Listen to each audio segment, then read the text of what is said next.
collagène, comment booster sa synthèse après 40 ans et pourquoi la périménopause change tout? On vous fait croire parfois que le vieillissement de la peau, c'est surtout une question de cosmétiques et de crème. En réalité, c'est d'abord vraiment une question d'hormones. Si vous avez l'impression que votre peau s'affaisse, ou même qu'elle s'est affaissée presque du jour au lendemain, qu'elle est plus fine, qu'elle est également plus sèche, moins lumineuse, moins glowy, ou même que les traitements qui fonctionnaient super bien avant durent moins longtemps, clairement, vous avez probablement raison. À partir de 35-40 ans, et encore plus lorsque l'on est en périménopause et en ménopause, la peau perd son collagène à un rythme vraiment accéléré. Et personne ne vous explique vraiment pourquoi. Donc aujourd'hui, je vais vous expliquer comment ça fonctionne réellement au niveau du collagène, qu'est-ce qui va le détruire et surtout ce que vous pouvez faire vous concrètement à la maison ou en consultation de manière scientifique, réaliste et surtout sans promesse miracle. Je suis le docteur Myriam Saketi, spécialisée en santé de la femme, en médecine esthétique et anti-âge. Et sur cette chaîne, je vous aide à comprendre ce que votre corps traverse, à sortir de la culpabilité et à faire surtout des choix éclairés pour votre peau, pour votre santé, pour votre silhouette, votre énergie et notamment autour de la périménopause et de la ménopause. Donc, abonnez-vous si vous voulez une approche médicale claire et vraiment protectrice de votre santé. Et on commence donc aujourd'hui avec le collagène. Le collagène, ce qu'on ne vous dit pas forcément. Le collagène, c'est une protéine structurelle, vraiment principale au niveau de la peau. C'est cette protéine qui donne à la peau sa fermeté, son épaisseur également, mais aussi sa résistance. C'est cette protéine qui donne l'aspect vraiment rebondi sur une peau jeune, une belle peau. Dès 25 ans, malheureusement, nous perdons environ 1% de collagène par an. Mais le chiffre clé, celui dont on ne parle jamais, c'est le suivant. Dans les 5 premières années après la ménopause c'est 1 an après l'arrêt des règles, une femme va perdre jusqu'à 30% de son collagène cutané, quasiment un tiers. C'est énorme. Alors pourquoi? Parce qu'en fait, les oestrogènes stimulent directement les fibroblastes, qui sont les cellules qui fabriquent le collagène et l'élastine. Quand les oestrogènes vont commencer à baisser, ça peut être assez brutal en termes de signes et les patientes le voient très vite, la peau s'amincit. Elle va se relâcher, notamment au niveau du tiers inférieur. Elle cicatrise moins bien également. Et elle marque plus vite. Le teint devient plus terne. C'est pas du vieillissement normal, en fait. C'est un changement biologique qui est parfois très brutal. Et les patientes le remarquent tout à fait. Elles le voient parfois. Elles ont l'impression que c'est arrivé du jour au lendemain. Au réveil le matin, leur peau a changé. Comment est-ce qu'on peut protéger le collagène existant? Avant même de vouloir stimuler, il faut déjà limiter la destruction. L'ennemi numéro 1, c'est le soleil. Entre 80 et 90% du vieillissement de la peau est lié aux UV. Donc protéger sa peau, c'est pas vivre enfermé, c'est protéger son capital collagène également.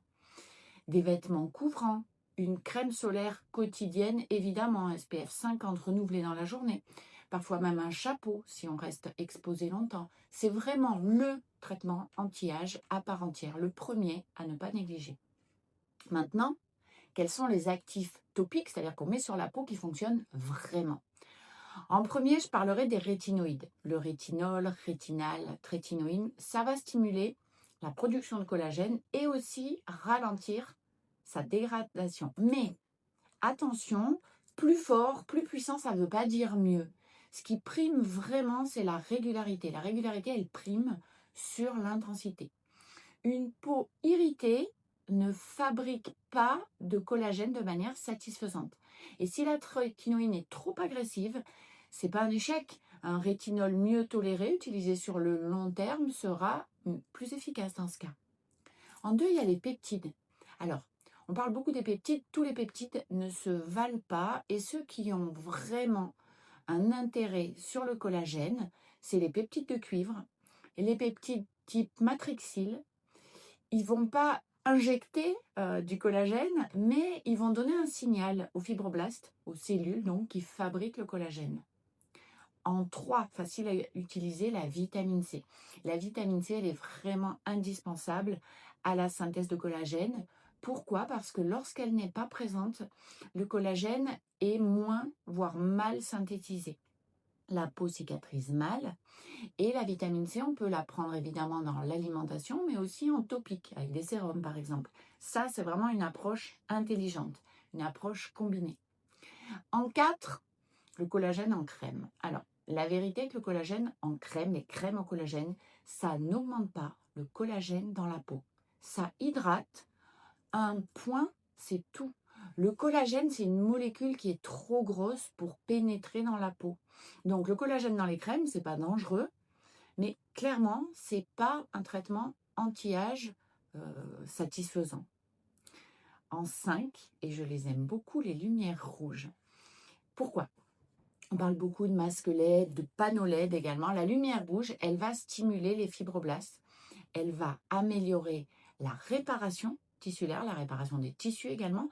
Elle diminue l'inflammation. Elle est aussi utile dans la rosacée. C'est un excellent outil d'entretien. Ce n'est pas un substitut aux traitements médicaux, mais c'est vraiment un outil d'entretien que vous devez, à mon sens, ajouter à la maison si vous le pouvez. En 6, l'alimentation. L'alimentation, souvent, c'est le point que l'on néglige. Mais pour fabriquer du collagène, il faut des acides aminés, donc des protéines. Il faut de la vitamine C, on l'a vu. Il faut du zinc, il faut du cuivre, il faut du fer et il faut un terrain le moins inflammatoire possible. Donc, on parle de manger sa skincare aussi. Vous ne devez pas manger pour votre peau, mais vraiment manger évidemment pour votre santé, pour votre corps dans son intégralité. Une alimentation riche en fruits et légumes variés, colorés, avec des protéines de qualité. Bien évidemment des aliments peu transformés. Tout ça, ça soutient naturellement la qualité de votre peau. Et alors vous me direz, les compléments de collagène, ça donne quoi? Alors, les compléments de collagène, il y a de plus en plus d'études, qu'est-ce qu'elles montrent? On a une amélioration de l'élasticité, on a une meilleure hydratation, mais il n'y a pas vraiment pour le moment de preuve formelle d'une augmentation directe du collagène cutané. Donc, il y a une amélioration qui est modérée, mais qui est présente.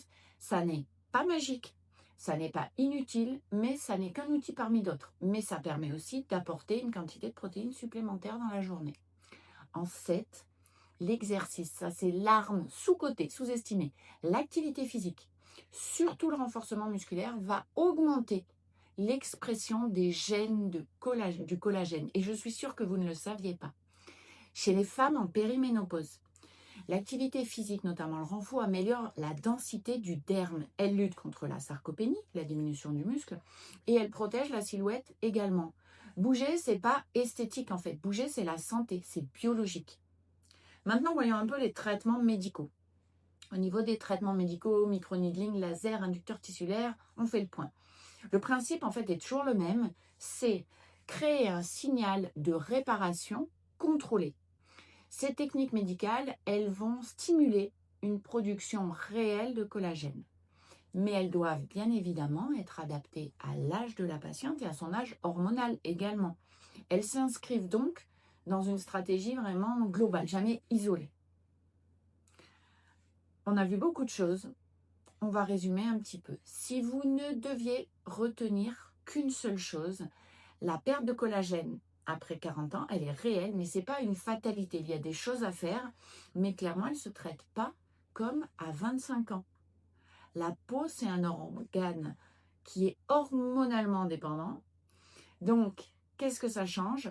Quand on comprend les choses, on va avoir un regard sur soi-même et sur son vieillissement qui est tout à fait différent et on redevient proactif et donc efficace. Vous allez choisir vos soins à la maison, vos cosmétiques, la relation que vous avez également au vieillissement. En attendant, abonnez-vous à la chaîne pour plus d'informations de ce type, plus de vidéos de ce type sur la micronutrition, la santé de la femme, les hormones et la médecine esthétique, bien sûr, et anti-âge, mais aussi sur le biohacking. Enregistrez la vidéo et partagez-la à une amie qui mérite de mieux vivre sa ménopause. Dites-moi dans les commentaires quels changements cutanés vous avez remarqués ces dernières années. Moi, je vous dis à bientôt.